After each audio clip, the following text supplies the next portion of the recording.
Mr. Hayes, the building closed 20 minutes ago. Mark Donovan said it from the doorway of Archive Room 3, one hand resting on the metal frame, the other holding a ring of keys. He did not raise his voice. He rarely did. After 8 years managing the evening shift at the Harrington Center for Architectural Archives, he had learned that quiet words worked better in quiet rooms.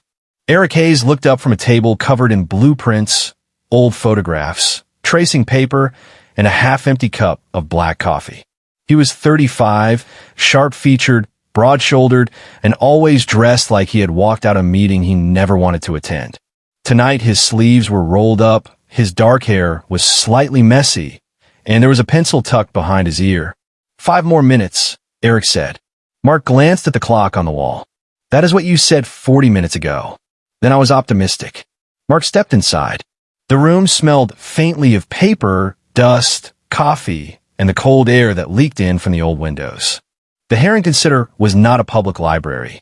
It was a private archive and exhibition space used by architects, historians, restoration teams, and people who had enough patience to spend hours staring at drawings older than their grandparents. Eric had rented a long-term research room there for almost 3 months. He was an architect known for restoring historic buildings without making them look fake or polished beyond recognition. Mark had heard staff call him difficult. Mark preferred precise. You still have 2 boxes open, Mark said. If humidity gets into those files, my supervisor will blame me. Eric capped his pen and leaned back. Your supervisor blames you for everything? Only the things that happen after 6 p.m.? That earned a small smile. Not much. Just enough to change Eric's face for a second before it disappeared. Mark had seen that smile a few times. Usually when Eric found a missing detail in a restoration plan, or when someone made a dry joke and did not wait for applause. I'll pack up, Eric said. Mark nodded and turned to leave. Then Eric coughed. It was not a normal cough. It was deep and rough, like it had dragged itself out of his chest with both hands. Eric bent forward, fist pressed to his mouth, shoulders tightening. 1 cough became 3, then 5. He reached for the edge of the table and missed. A stack of photographs slid across the surface and spilled onto the floor. Mark stopped moving. The sound struck something old inside him. Not memory exactly. More like a bruise pressed by accident. His late partner, Adrian, had coughed like that during the last winter they were together. Adrian had called it a stubborn cold. Then allergies. Then stress. Mark had believed him because believing was easier than being afraid.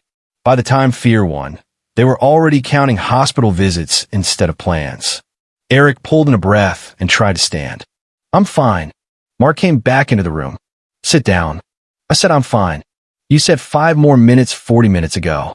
Your timing has not been reliable tonight. Eric gave him a hard look. I don't need help. Mark looked at the hand still gripping the table. The knuckles had gone pale. Maybe not. Sit anyway.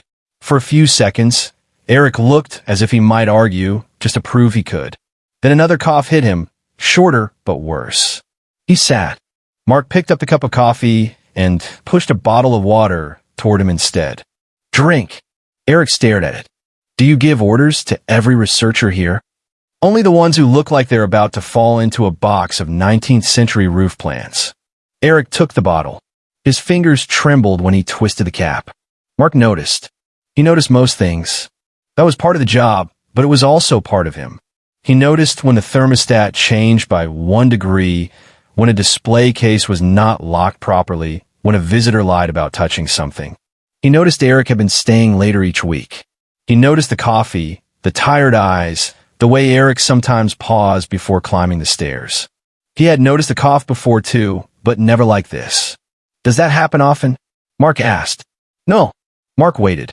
Eric drank, wiped his mouth with the back of his hand, and looked away. Sometimes. That is not the same answer. It's a cough, Mark. The use of his name landed softly. Eric didn't know it then. Mark had wondered. Some clients treated evening staff like moving furniture. Eric was not friendly, but he noticed names, schedules, where things were kept. Maybe that was why Mark had never disliked him. That cough does not sound casual, Mark said. Eric's jaw tightened. Are you a doctor? No. Then we're done. Mark did not move. He looked down at the scattered photographs on the floor. You dropped these. I'll get them. Stay seated. This time, Eric did not argue. Mark crouched and began gathering the photographs. They were images of an old train station, probably from the 1920s. Brick arches, iron beams, a roof damaged by fire. On top of the photographs lay a black film camera. It must have fallen from Eric's bag. Mark picked it up carefully. This yours. Eric's head snapped toward him. Don't open that. I wasn't going to. You were looking at it. I was holding it so nobody stepped on it. There are only 2 people in the room, and one of them nearly fell over. Eric pressed his lips together. Mark set the camera on the table, but as he did, his thumb brushed the side lever. The small view window caught the light. For one brief moment, he saw the last exposed frame through the camera's tiny display. A hand. Not Eric's. Mark knew that hand. Long fingers. A thin scar across the index knuckle from a clock spring that had snapped 2 years ago. A silver watch with a warm brown strap. His own hand. In the photograph, he was fixing the old brass clock near the front desk. He remembered that night. Eric had been working late in room 2. Mark had thought he was alone in the lobby. He placed the camera down slowly. Eric saw his face change. It's not what you think. Mark looked at him. What do I think? That I'm some kind of creep. I did not say that. You didn't have to. Mark stood, the photographs in one hand. You take pictures of hands? Eric looked embarrassed now, which was unexpected. His confidence usually sat around him like armor. I study how people work. Hands show more truth than faces. Mark absorbed that. And mine. Eric looked to the table. You were fixing the clock. You were focused. Most people don't touch old things carefully. They either fear breaking them or pretend they understand them. You looked like you were listening to it. That was too specific. Too close to something private. Mark set the photographs back in order. It belonged to my father. The clock. Eric looked up. Mark regretted saying it, but only a little. He repaired watches in Queens. I learned from him. That lobby clock had been running too fast for years. Nobody cared. I cared, Eric said. The words came out simply. Not dramatic. Not flirtatious. Still, something shifted in the room. Mark turned his attention back to the open archive boxes. You need to put these away. I know. I'll help. I can do it. You can also cough yourself into the floor. I've seen your range. Eric gave him a tired look, but he began collecting the papers. They worked in silence for a few minutes. Mark checked the labels while Eric slid documents in acid-free folders. It was an easy rhythm. No wasted movement. No small talk forced into places it did not belong. Then Eric reached for his coat, and a blue inhaler slipped from the pocket. It hit the floor between them. Neither man moved. Eric stared at it as if it had betrayed him. Mark bent, picked it up, and held it out. Eric took it quickly. Asthma. Mark did not challenge him. Diagnosed? Yes. When? That is personal. It is. Then don't ask. Mark nodded once. All right. That seemed to bother Eric more than if Mark had pushed. His shoulders lowered a little, but his eyes stayed guarded. Mark locked the first archive box and moved to the second. I lost someone to a lung condition. Eric stilled. Mark kept his hands busy with the latch. I'm not telling you that because I want sympathy. I'm telling you because I know the difference between a cough people can ignore and a cough people should not ignore. Eric was quiet long enough that the hum of the old heater filled the room. Were you married? Eric asked. No. We were together 11 years. I'm sorry. Thank you. Mark closed the second box. His name was Adrian. He also said he was fine. Eric looked down at the inhaler in his hand. Mark did not add more. He had learned that grief could turn into a weapon if handled carelessly. He did not want to use Adrian's memory to corner a man who was already scared and pretending not to be. At the door, Mark switched off one row of lights. You should go home. I will. Tonight. Eric almost smiled again. You really do give orders. Only after closing. They walked out together. Mark locked archive room 3, then led the way down the corridor. The building was quiet at that hour, all polished floors and glass display cases, with model bridges and restored stonework lit under soft security lamps. Outside, rain tapped lightly against the high windows. At the lobby, Eric stopped near the brass clock. It ticked steadily now. You fixed the rhythm, Eric said. Mark glanced at it. It was gaining 6 minutes a day. That would bother you? Yes. Why? Mark considered the question. Because small errors become large ones when nobody corrects them. Eric looked at him then. Really looked. There was tiredness in his face, but also something sharper. Interest, maybe. Recognition. Mark held out Eric's scarf, which he had left on the reception counter earlier. You forgot this. Eric took it. Their fingers brushed. The contact lasted less than a second, but neither of them moved away as quickly as they could have. Thank you, Eric said, for the scarf, for not making a performance out of it. Mark understood. The cough, the inhaler, the camera, all the private things that had slipped into the open tonight. I don't like performances, Mark said. Eric wrapped the scarf around his neck. No, I can tell. He started toward the doors, then paused. Mark, yes. About the photo. I can delete it. Mark looked at him. Do you want to? Eric hesitated. No. Then don't. For a moment, Eric looked younger than 35. Not weak. Just caught off guard by being allowed to want something without defending it. All right, he said. Mark opened the front door for him. Cold rain blew in. Eric stepped outside, then turned back once. You always stay this late? I closed the building. That's not what I asked. Mark studied him. Yes. Most nights. Eric nodded, as if filing that away. Good night, Mark. Good night, Mr. Hayes. Eric, he corrected. Mark's mouth almost curved. Good night, Eric. Eric left, shoulders hunched slightly against the rain. Mark watched until he reached the corner and disappeared under the streetlight. Only then did Mark go back inside and lock the door. The lobby felt different after that. Same clock, same floor, same rain on the windows. But something had changed. Mark returned to the front desk to finish the closing report. He wrote down the time, the room numbers checked, the humidity levels, the security notes. His hand moved automatically until he noticed the scar across his knuckle, the one Eric had photographed. He flexed his fingers once. Hands show more truth than faces. Mark had never thought of it that way. But Eric had. Eric, who had an inhaler and lied about his cough. Eric, who seemed to notice careful things. Eric, who had taken a picture of Mark fixing a clock as if it meant something. Mark looked toward the corridor leading to Archive Room 3. He should have been thinking about policy, clients, boundaries, the clean line between his work and other people's lives. Instead, he was thinking about the sound of Eric's cough, the tremor in his hand, and the way he had said, I cared, when nobody else had. Mark picked up his keys and turned off the lobby lights. The brass clock kept ticking in the dark.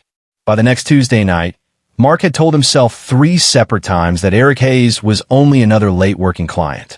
A private client with a cough, an inhaler, a film camera, and a habit of noticing things he should not notice, but still a client.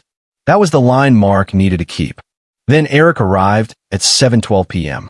With rain in his hair, a leather tube of roll drawings under one arm, and 2 coffees in his hand. Mark was behind the front desk, checking the evening access list. The Harrington Center was open to researchers until 8, but after that only approved tenants could remain. Eric had special access because his restoration project was tied to one of the center's major exhibitions. He was currently rebuilding the interior plan of the old Mercer Railway Hall, a landmark station damaged by fire years ago and now being prepared for restoration. Eric placed 1 coffee on the desk. Mark looked at it. What is that? Coffee. I know what coffee is. Then why ask?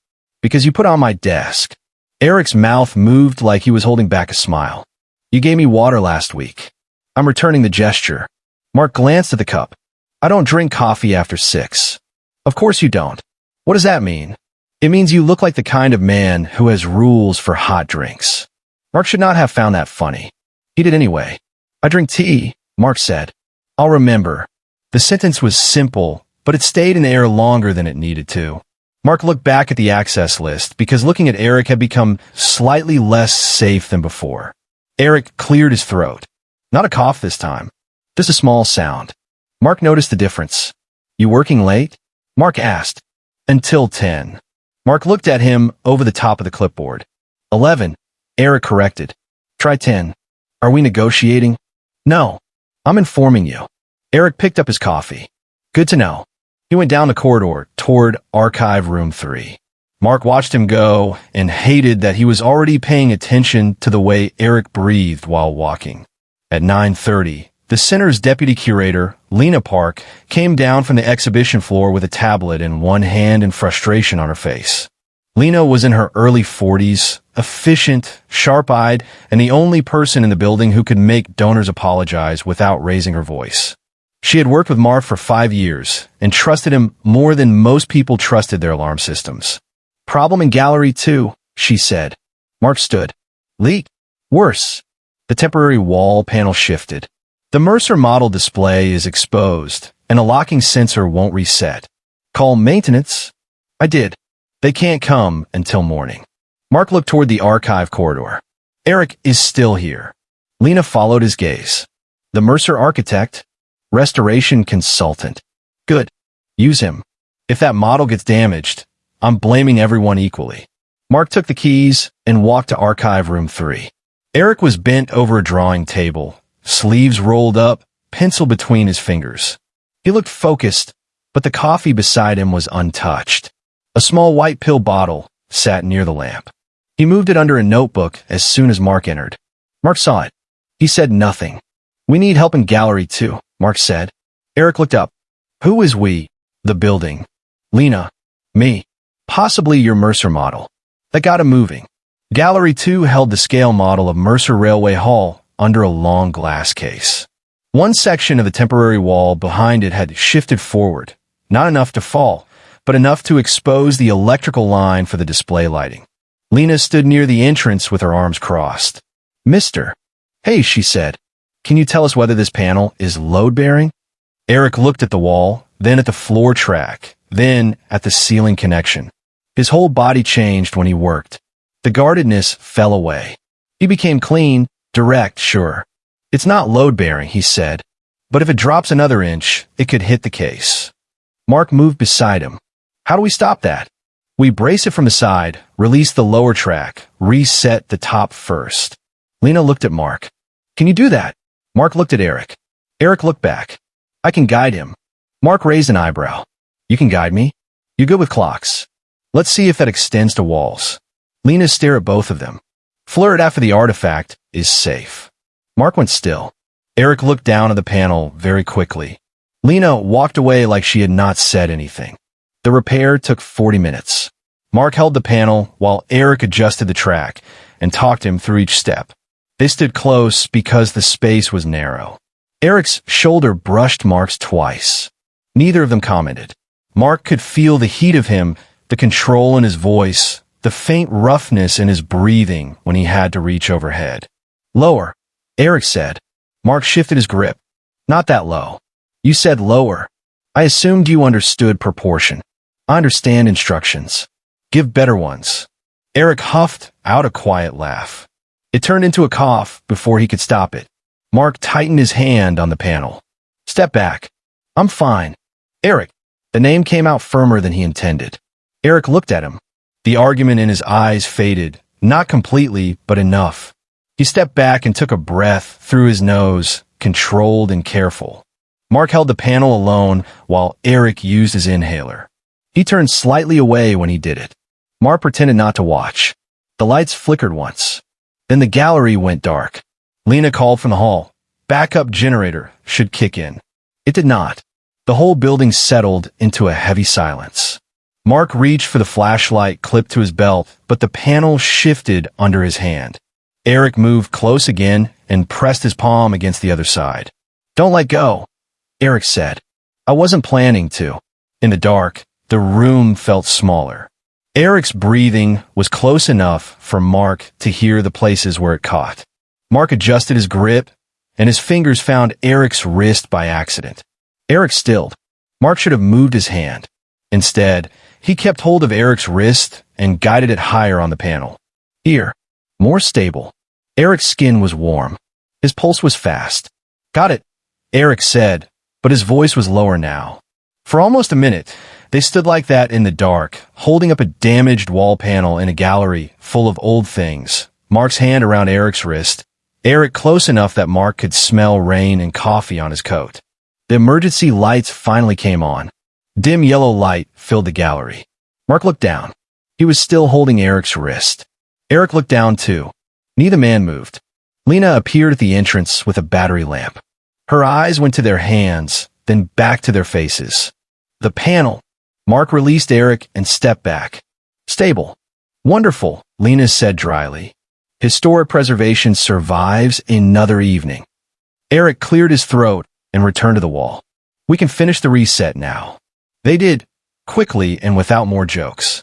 By the time power returned, the panel was secure and the Mercer model was safe. Lena thanked Eric, thanked Mark, then told them both to go home before the building found a new way to annoy her. Mark walked Eric back toward Archive Room 3. You okay? Mark asked. Eric gave him a sideways look. You asked like you expect me to lie. I do. That's rude. That's accurate. Eric stopped outside the archive room. The corridor was quiet. The power had returned, but something from the blackout still lingered between them. I hate being watched, Eric said. Mark leaned against the wall. I'm not watching you. Eric gave him a look. Mark corrected himself. I'm trying not to. That answer seemed to disarm him more than denial would have. Eric opened the archive room and began packing his things. Mark waited by the door. He noticed the pill bottle again when Eric lifted the notebook. Prescription label. Anti-inflammatory. Recent date. Eric followed his eyes. Don't. I didn't say anything. You were about to. No. I was deciding not to. Eric shut his bag. That almost counts as manners. Mark nodded toward the hallway. Go home. It's only 10:40. You said 10. I said 11. You corrected yourself to 11 because you knew 10 was better.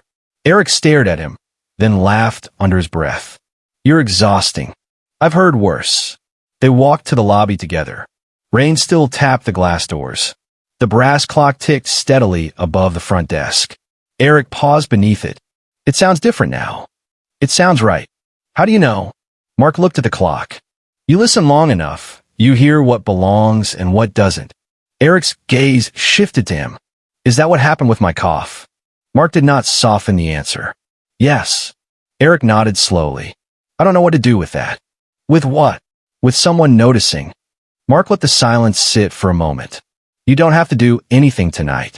Eric looked relieved and unsettled at the same time. At the door, he reached for his scarf, then paused. I meant what I said. Mark waited. About your hands, Eric said. They look like they know how to keep broken things from getting worse. Mark felt that more than he wanted to. And yours? He asked. Eric frowned slightly. You photograph what you don't say. Eric looked away toward the rain. Maybe. Mark opened the door. Good night, Eric. Eric stepped out, then turned back. Good night, Mark. This time, he did not disappear right away. He stood under the awning and checked his camera, shielding it from the rain. Mark could not see what he was doing, but he knew before Eric lifted the camera. A soft click. Mark looked down at his own hand resting on the door handle. Eric lowered the camera, caught Mark's eye, and did not apologize. Mark should have told him to delete it. He did not. He only closed the door after Eric walked away. Eric did not start waiting for Mark after closing. That was what he told himself, at least. He simply finished his work at the same time Mark locked the galleries. He simply packed slower when he heard Mark's keys in the corridor. He simply found reasons to stand near the front desk, pretending to check messages while Mark filled out the closing report beneath the brass clock. Mark noticed. Of course he noticed. On Thursday night, Eric came out of Archive Room 3 at 10:18 p.m. with his coat over one arm and his camera strap around his wrist.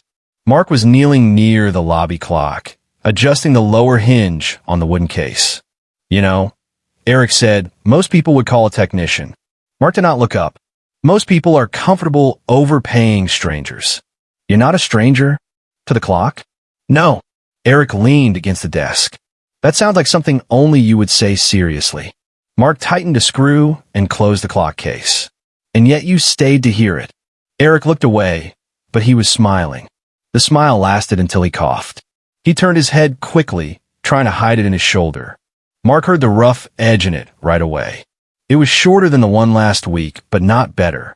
Eric pressed 2 fingers against his sternum for half a second, then dropped his hand as if he had caught himself doing something shameful. Mark stood. Have you eaten? Eric blinked at the question. What?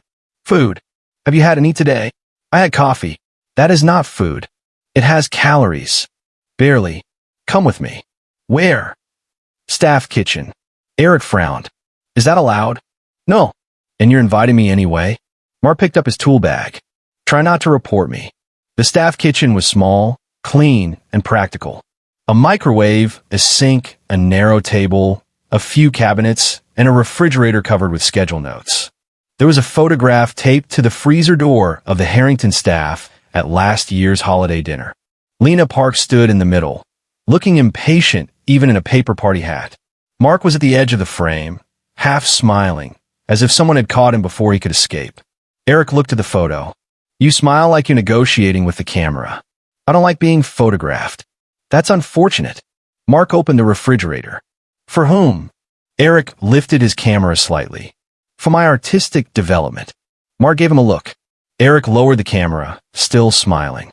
Mark took out a container of chicken soup, leftover rice, and a small bag of vegetables. Sit. You always keep dinner here? I work evenings. I prepare. Of course you do.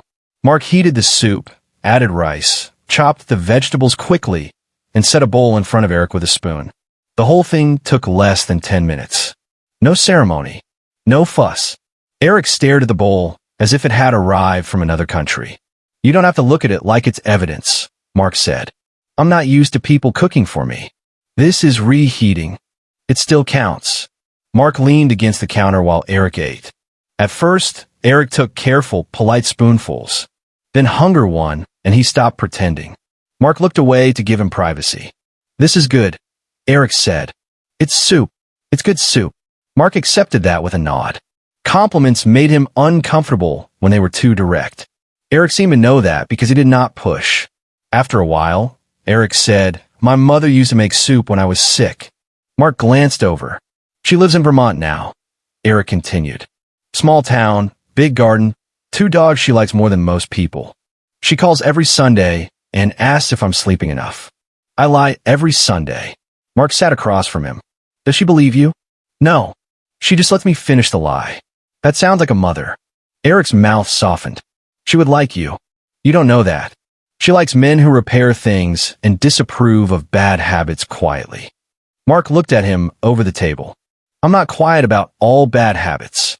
No, Eric said. You're very loud about coffee. Mark almost smiled. Eric saw it and looked pleased, which made Mark look down at the table. Why do you work like this? Mark asked. Eric stirred the soup, though there was barely any left. Like what? Late. Too much. Skipping meals. Ignoring your body until it has to shout. Eric's expression closed halfway. Not fully. Just enough to remind Mark there were still doors between them. I have a deadline, Eric said. Everyone has deadlines. This one matters. Why? Eric sat back. He looked tired in a way that had nothing to do with the hour. Mercer Railway Hall was my father's favorite building. He took me there when I was 12, before the fire, before the city boarded half of it up and decided the rest could rot until investors found a use for it. He died 5 years ago. When the Restoration Commission came up, I fought hard for it. I need to do it right. Mark nodded slowly. That is different from needing to destroy yourself for it. Eric looked at him. You make that sound obvious. It is obvious from this side of the table. And from my side, probably crowded, Eric breathed out. Yes. The honesty sat between them, simple and heavy. Mark looked at Eric's hand around the spoon. Strong fingers, fine calluses near the thumb, a tiny ink mark near the wrist. Hands that measured old buildings and held cameras and hid inhalers. Adrian hated soup, Mark said. Eric's eyes lifted. Mark had not planned to say that. But the room was quiet, and Eric had given him something true. It felt wrong to give nothing back. My partner, Mark continued. He said soup was what people ate when they had given up on chewing. He used to make toast with too much butter and pretend that was a balanced meal. Eric smiled faintly. He sounds difficult. He was. Proudly. How long has it been? 3 years. I'm sorry. Mark nodded. He had a cough before the diagnosis. We both explained it away. He was young, strong, stubborn. We had reasons to believe it was nothing because nothing was easier. Eric looked down at the bowl. And then it wasn't. No, Mark did not say more. He did not need to. Eric understood enough. Maybe not the whole shape of grief, but the outline. My cough isn't like that, Eric said, though he did not sound convinced. I hope not. That's not reassuring. It's honest. Eric looked at him for a long moment. Do you always tell the truth like that? When I can't afford to. And when you can't? Mark leaned back. Then I say less. That made Eric quiet. After dinner, Mark began washing the bowl. Eric stood beside him, closer than necessary, drying it with a paper towel as if this were a normal routine they had done 100 times. His shoulder brushed Mark's arm. Neither man moved away. You have a scar here, Eric said, touching the back of Mark's hand lightly. Mark stilled. Clock spring, Mark said. I know. You told me. Then why ask? I didn't ask. Eric's thumb hovered near the scar, then withdrew. Mark turned off the water. The kitchen suddenly felt smaller than it had before. Eric cleared his throat. I should go. You should. But neither of them moved. Then Eric's phone buzzed. He checked the screen and sighed. My client. At 11 at night? Historic restoration attracts people with no respect for time. Mark dried his hands. Take in the lobby. I'll lock up. Eric answered the call on the way out. Mark stayed in the kitchen longer than needed, mostly to gather himself. When he came back to the lobby 10 minutes later, Eric was still on the phone, pacing near the front desk, one hand at his hair. No, I understand the budget concern, Eric said, controlled but tense. But if we replace the original ironwork with decorative replicas, it stops being restoration and becomes theater. Mark saw the cough coming before Eric did. The way his breathing shortened. The way his shoulders lifted. The way he pressed his lips together between sentences. Send me the revised numbers, Eric said, then turned away and coughed hard into his fist. The call ended quickly after that. Mark was already moving. Sit. I don't need. Sit down, Eric. This time Eric sat on the lobby bench. The brass clock ticked above them. Rain tapped the front windows again, softer than before. Mark brought him water and waited while he drank. Doctor. Eric shut his eyes. Mark, I'm not asking tonight. I'm saying the word so it's in the room. That is manipulative. Yes. Eric gave a tired laugh, then winced. Mark sat beside him, leaving a careful space between them. I don't want to scare you. You do scare me. That answer landed harder than Mark expected. Eric opened his eyes and looked at him. Not because of the cough. Because you see things I've spent a long time keeping out of sight. Mark's voice lowered. I'm not trying to take anything from you. I know. Then what scares you? Eric looked at the floor. That I might want you to see them. The air changed. Mark did not answer right away. He could have stepped back. He probably should have. There were boundaries. Work. Grief. Fear. Eric was a client, and Mark was the man with the keys. But Eric looked exhausted and unguarded, and Mark was tired of pretending he felt nothing when he did. Then let me, Mark said. Eric's hand shifted on the bench, stopping just short of Mark's. Mark looked at it. Eric looked too. Neither of them touched, but the almost was enough to make both men go quiet. A few minutes later, Eric leaned back against the bench. His breathing had steadied. Mark stayed beside him until the tension left his shoulders. You should go home, Mark said gently. I know. Eric stood, then swayed just enough for Mark to catch his arm. I'm fine, Eric said automatically. Mark did not let go.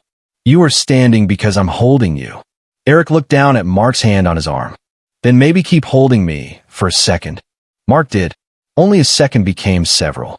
When Eric finally stepped away, his face was flushed but not from fever. Good night, Mark. Good night, Eric. At the door, Eric stopped and turned back. Thank you for dinner. Mark nodded. Eat tomorrow. That in order? Yes. Eric smiled, tired but real. Then I'll try. He left. Mark locked the door after him, then went back to the kitchen to turn off the light. On the table, near the place Eric had sat, lay a small square of photo paper. Mark picked it up. It was a print. black and white. His hand on the lobby clock, fingers steady around a tiny brass screw. The focus was sharp, intimate, almost too careful. On the back, Eric had written one line in pencil. Some things keep time because someone refuses to give up on them. Mark read it twice. Then he slipped the photo into his shirt pocket, close to his chest, and stood in the quiet kitchen longer than he needed to. By the end of the following week, Mark knew Eric was getting worse. Not dramatically. Not in a way anyone else at the Harrington Center would notice. Eric still arrived with roll drawings under one arm and his camera on his wrist. He still corrected people when they used the wrong term for restored ironwork. He still drank coffee too late and pretended not to see the T Mark left near his workspace. But Mark noticed the pauses. Eric stopped halfway up the stairs more often. He kept one hand in his coat pocket where Mark knew the inhaler was. He laughed less because laughing pulled at his chest. When he thought no one was watching, he pressed his palm under his collarbone and waited for his breathing to settle. Mark noticed because he had spent years learning the difference between tired and unwell. He noticed because Adrian had taught him too late. On Thursday night, Eric was in Gallery 2, checking the final placement of the Mercer Railway Hall model. Lena Park, the deputy curator, had stayed late with them because the exhibition preview was only 3 days away. She stood near the display case with a tablet in one hand, reviewing the checklist. If the donors ask about the roofline, Lena said, "I'm sending them to you." Eric did not look up from the model. Good. Maybe they'll stop asking if the original architects considered adding more glass. Mark adjusted the light above the case. Did they? No, Eric said, because they had taste. Lena glanced between them. I'm leaving before this becomes a lecture. She gave Mark the closing notes, told Eric not to die over a scale model, and left for the elevator. Eric watched her go. She's charming. She likes you. She threatened me. That's how Lena shows trust. Eric smiled, then bent closer to the model. Can you lower the left light a little? Mark reached up. Here. A little more. Mark adjusted the angle. Better. Eric did not answer. Mark looked down. Eric had one hand on the edge of the display case. His shoulders were tense. His face had gone pale under the warm gallery light. Eric, I'm fine. The words came too fast. Then the cough hit. It tore through him hard enough to make him fold forward. He turned away from the model and covered his mouth with his fist, but the coughing did not stop. Mark crossed the space quickly, one hand going to Eric's back, steady and fur between his shoulder blades. Breathe through it, Mark said. Slowly. Don't fight it. Eric tried. He really tried. That was what scared Mark most. This was not stubbornness anymore. This was Eric losing control of something he had been holding together with sheer will.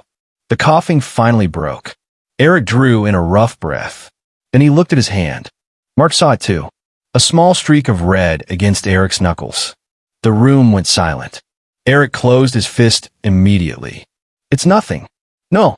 Mark's voice was quiet, but there was no softness in it. Eric stepped back. Mark! No. Not this time. It was just from coughing too hard. Maybe. Or maybe not. We're going to the hospital. I have work. You have blood on your hand. Eric looked at him then, anger and fear fighting across his face. Don't talk to me like I'm fragile. I'm not. You are. Mark took one breath to keep himself steady. I'm talking to you like someone I care about. That stopped Eric. The words had come out before Mark could measure them. Too honest. Too late to take back. Eric's expression shifted. For a moment, he looked less like the guarded architect who fought every sign of weakness and more like a man who had been waiting for one sentence while dreading it at the same time. You care about everyone who coughs in your building? Eric asked, but his voice had lost its edge. No. Mark held his gaze. Eric looked away first. They did not speak again until they were in Mark's truck. Rain had started, thin and cold, blurring the city lights across the windshield. Eric sat in the passenger seat with his coat pulled tight, one hand closed around a tissue Mark had given him.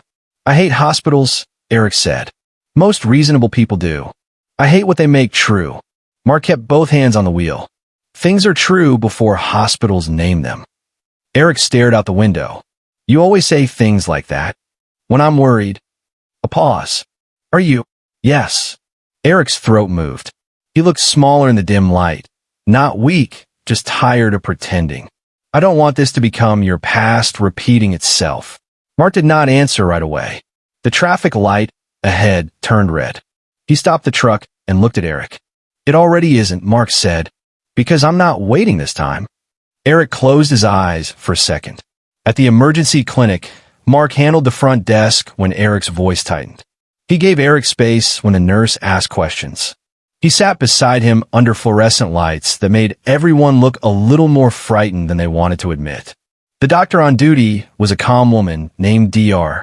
Helen Torres, probably in her 50s, with silver-streaked hair and the direct manner of someone who had spent years telling people things they did not want to hear. She listened to Eric's chest, asked about smoking history, medication, shortness of breath, and how long the cough had lasted. Eric answered some questions honestly. Others, he softened. Mark heard it. Dr. Torres did too. She ordered imaging and blood work. Eric did not argue until she mentioned follow-up pulmonary tests. I don't need a specialist, Eric said. Dr. Torres looked at him over her glasses. Mr. Hayes, coughing blood is not something I treat with optimism. Mark almost liked her immediately. Eric looked at him. Don't look pleased. I'm not pleased. You look validated. That's different. Despite himself, Eric almost smiled. The smile faded when the nurse came to take him for the scan. Mark waited alone in the small exam room, sitting in a chair that was too low and too hard. He looked at his hands. The same hands Eric had photographed. The same hands that had held Adrian's during the last weeks when there was nothing left to repair, only to witness. He would not turn Eric into Adrian. He knew that. Eric was his own man, with his own fears and choices and stubborn pride. But Mark could not pretend the fear in his chest was clean. It was old fear wearing a new face. When Eric returned, he looked exhausted. He sat on the exam bed and leaned forward, elbows on knees. They said the doctor will call tomorrow with a full report, Eric said. But she wants more tests. That's good. It doesn't feel good. No. Eric rubbed both hands over his face. I'm scared. There it was. Simple. Bare. No joke. No shield. No anger. Mark moved closer, but did not touch him until Eric looked up. Then Eric leaned. Not much. Just enough to rest his forehead against Mark's shoulder. Mark went still for half a breath, then lifted one hand to the back of Eric's neck. His touch was careful, grounding, warm. I'm here, Mark said. Eric's voice was muffled against him.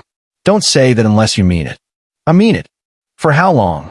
Mark looked at the white clinic wall, the rain streaking the small window, the man leaning against him because he had finally run out of strength to stand alone.